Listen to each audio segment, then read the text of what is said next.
Au cœur de Blida, un ingénieur déroule un câble dans un forage résidentiel. Au bout, une sonde électrique descend sous les immeubles, les routes et les orangers. Le signal retentit seulement plusieurs dizaines de mètres plus bas. C'est là que commence l'eau. Sous ses pieds ne repose pas une simple poche souterraine, mais un immense réservoir naturel, alimenté et façonné pendant des millénaires. Ce colosse d'eau douce a irrigué les vergers, approvisionné les habitants et soutenu l'expansion de toute la plaine de la Mitidia. Pourtant, en quelques décennies, son niveau a chuté localement de plusieurs dizaines de mètres.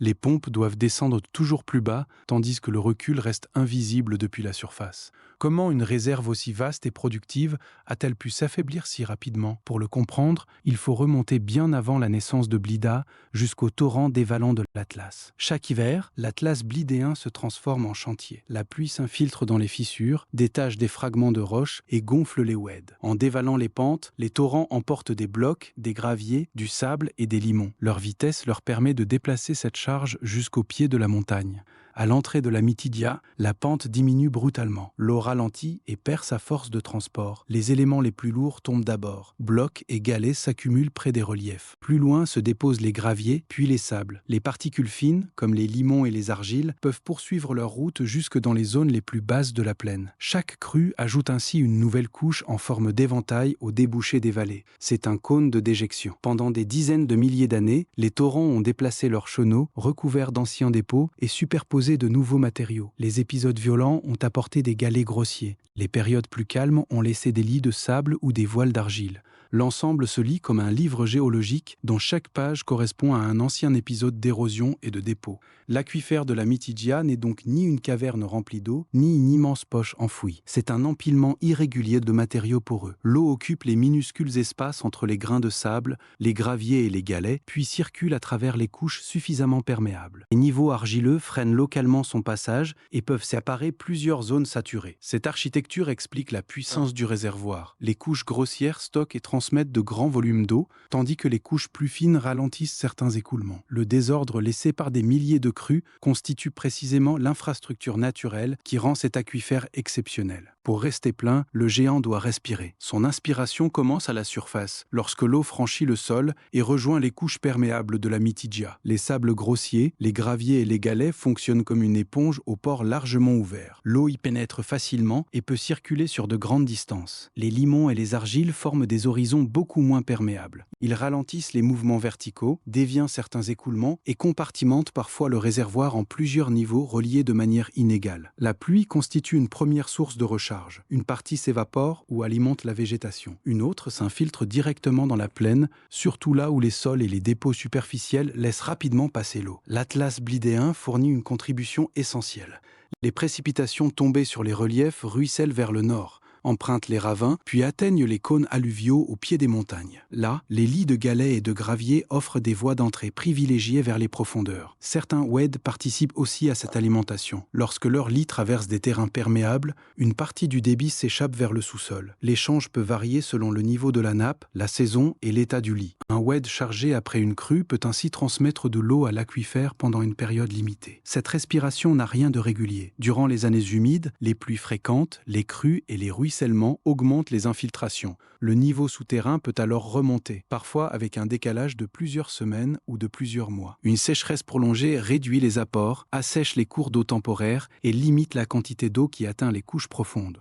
Toute la stabilité du système dépend donc d'une règle simple. Les entrées doivent compenser suffisamment les sorties. L'eau quitte naturellement l'aquifère par certains écoulements, mais elle est aussi extraite par les forages et les puits. Si les prélèvements dépassent durablement la recharge, le colosse ne disparaît pas immédiatement. Il commence par perdre de la pression, puis son niveau s'abaisse. Cette eau souterraine n'a pas seulement rempli des puits, elle a façonné l'identité de Blida et transformé la Mitidia en l'une des grandes terres agricoles d'Algérie. Autour de la ville, les sources étaient captées, puis leur eau guidée par des canaux, des bassins et des ouvrages d'irrigation. Ce réseau alimentait les jardins, les cultures maraîchères et les vergers. Les roseraies qui ont donné à Blida son surnom, les orangerais et les plantations fruitières dépendaient toutes de cette circulation maîtrisée. La prospérité agricole reposait sur une combinaison rare. Le climat méditerranéen offrait des hivers relativement doux et humides, suivis d'étés chauds favorables à la maturation. Les oueds descendus de l'Atlas avaient déposé dans la plaine des limons, des sables et des matières minérales, créant des sols alluvionnaires profonds et fertiles. Sous ces terres productives,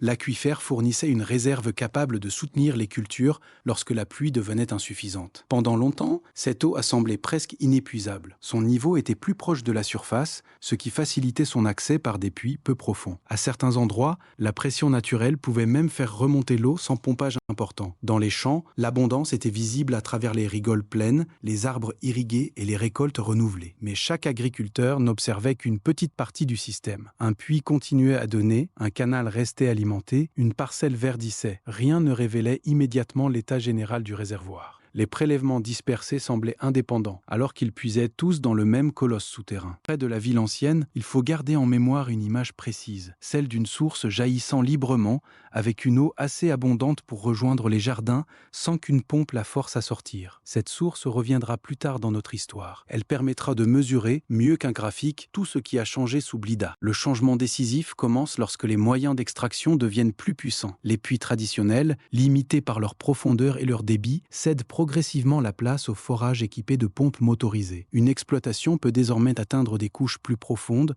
irriguer davantage de terre et prélever en quelques heures ce qu'un ancien ouvrage remontait beaucoup plus lentement. Cette évolution répond à une logique immédiate. L'agriculteur doit sécuriser ses récoltes, sauver ses arbres pendant un été sec et maintenir sa production. Si le niveau baisse, il approfondit le forage ou installe une pompe plus performante.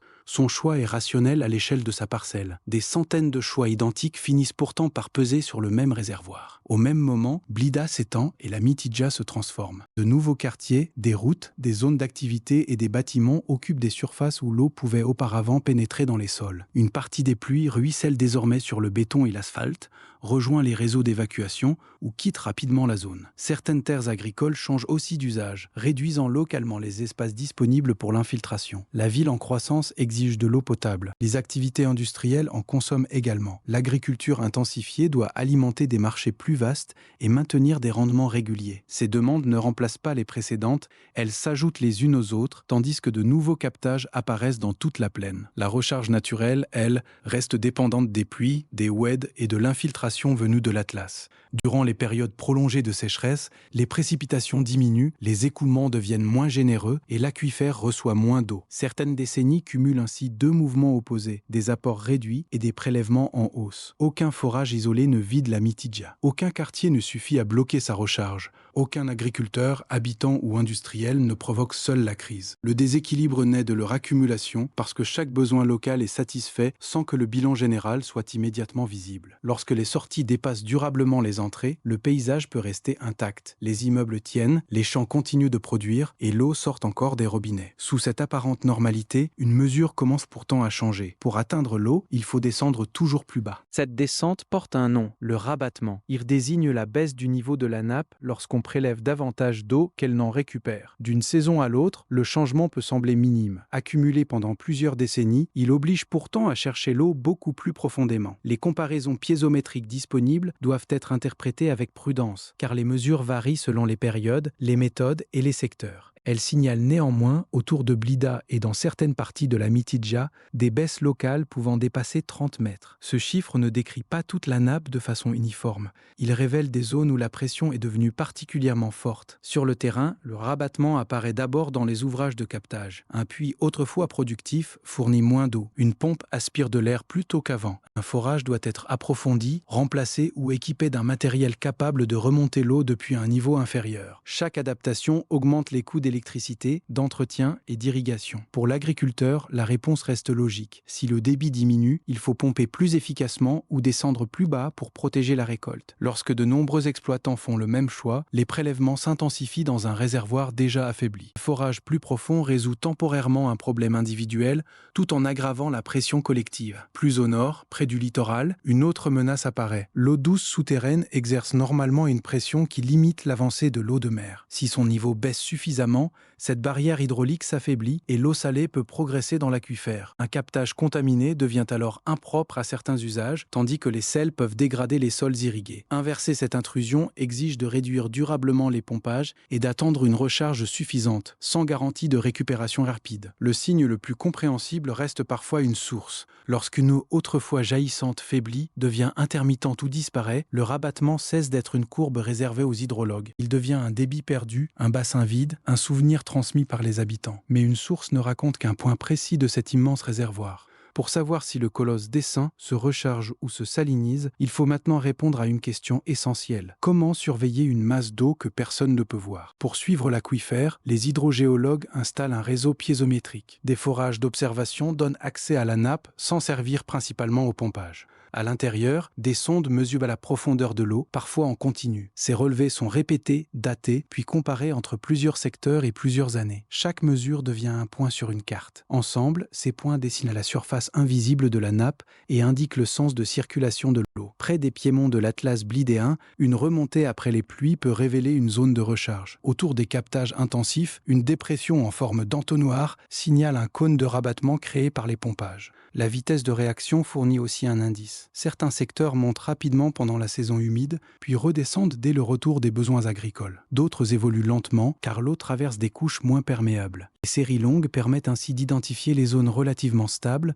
les réserves sensibles aux sécheresses et les endroits où les prélèvements imposent une pression durable. Une remontée du niveau ne signifie pas forcément que l'aquifère est rétabli. Plusieurs saisons pluvieuses peuvent remplir temporairement les couches les plus réactives. Si les extractions annuelles restent supérieures à la recharge, le déficit structurel continue. Seule une comparaison sur une longue période permet de séparer une oscillation saisonnière d'une véritable inversion de tendance. Cette surveillance transforme donc un réservoir abstrait en système lisible. Entrée, déplacement, perte et zone de tension. Une carte piézométrique plus précise indique où limiter les prélèvements, protéger les surfaces d'infiltration ou renforcer les contrôles. Elle guide l'action sans remplacer l'action. Mesurer l'eau invisible permet de choisir où intervenir. Cela ne remet pas à lui seul une seule goutte dans le sous-sol. Oui, une partie de l'eau peut être remise dans le sous-sol. Le principe consiste à détourner, pendant les épisodes favorables, une fraction des écoulements vers des bassins peu profonds. L'eau y ralentit, traverse le sol, puis rejoint progressivement les formations perméables de la nappe au lieu de partir immédiatement vers l'aval. On parle de recharge gérée. Son efficacité dépend d'abord du terrain. Les bassins doivent être placés au-dessus de couches capables d'absorber et de transmettre l'eau. Les sédiments fins peuvent colmater leur fond